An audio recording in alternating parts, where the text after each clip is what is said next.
Hi guys, and welcome to my channel where I talk about all things Harry Potter related. In today's video, I'm going to share with you the top moments from the book that I wish were included in the film. Number 1. In the book, after the Dobby incident at the Dursleys, the Ministry of Magic sends Harry a letter to reprimand him for violating the decree for the reasonable restriction of underage sorcery. I think this should have been in the movie, because it informed the Dursleys that Harry is not allowed to perform magic outside of school. This would also explain how Uncle Vernon knows about this rule in the following movie. Number 2. In the book, Harry's trunk is locked in the cupboard under the stairs. When Harry is rescued from the Dursleys, Fred and George actually sneak into the house and pick the lock of both Harry's room and the cupboard. Can you imagine the suspense and tension this would have added on screen? Number 3. When Harry's in the flying car, he tells the Weasleys about Dobby, who explain to Harry what a house elf is. And then Fred and George suggest that Dobby could be an untrustworthy servant of the Malfoys. I think this should have been included in the movie, because it creates more suspense and we don't know if we can really trust Dobby. Number 4. Denoming the garden. After arriving at the Burrow, Mrs. Weasley makes her sons denome the garden as a punishment for them sneaking out of the house and flying the car. I think it would have made a rather interesting sequence in the film. Number 5. In the book, when Harry uses Floo powder for the first time, he ends up at Borgin's store, where he witnesses Lucius Malfoy selling dark objects. They actually filmed this scene, but it ended up as a deleted scene. I think they should have kept it. Number 6. In the book, Arthur Weasley fights with Lucius Malfoy in Flourish and Blotts. In the movie, they only exchange tense words. Come on, who would want to see that? Number 7. In the book, Harry finds a letter in Filch's office about a Quickie-Spell course addressed to Filch. This establishes that Filch is a squib.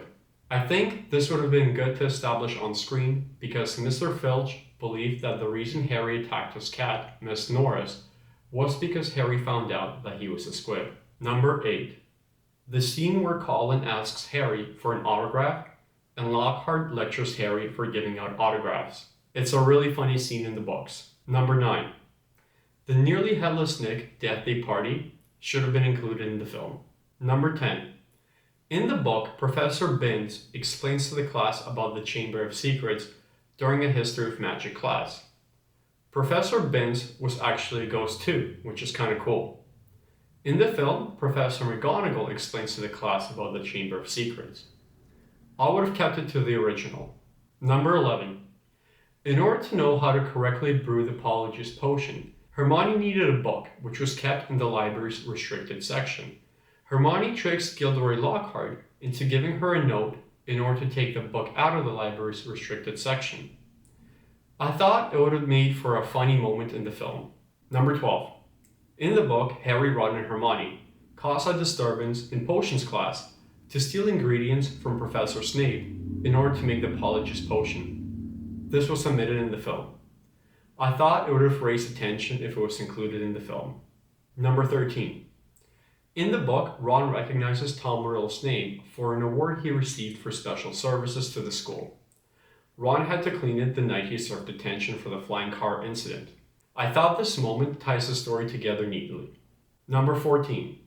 In the book, there was a Valentine's Day breakfast in the Great Hall, arranged by Professor Lockhart.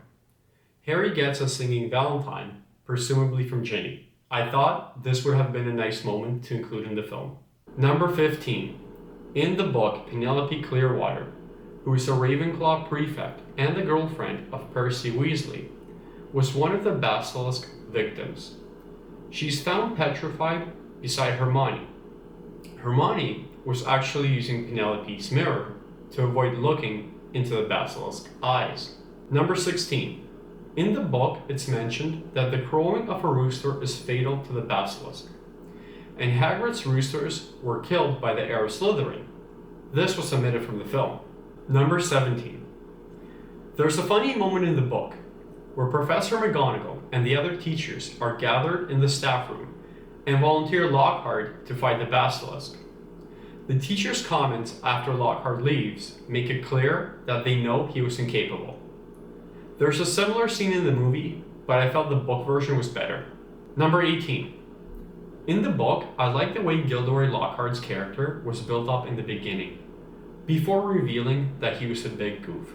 The published works of Gilderoy Lockhart was a collection of what appeared to be books containing the highlights from his life dedicated to combating the dark arts. Some of the titles of the books were Break with a Banshee, Holidays with Hags, Travels with Trolls, Wanderings with Werewolves, Year with the Yeti. I wish the movie did a better job building up Lockhart at the beginning before the big reveal. That's what made it so funny in the book. Number 19. Last but not least. In the book, there were plenty of foreshadowing moments where Ginny tries on numerous occasions to warn Harry. In hindsight, we understand she was trying to reveal that she was the heir of Slytherin, albeit controlled by the diary. I felt including this in the movie would have added to the depth of the plot. So that's my list.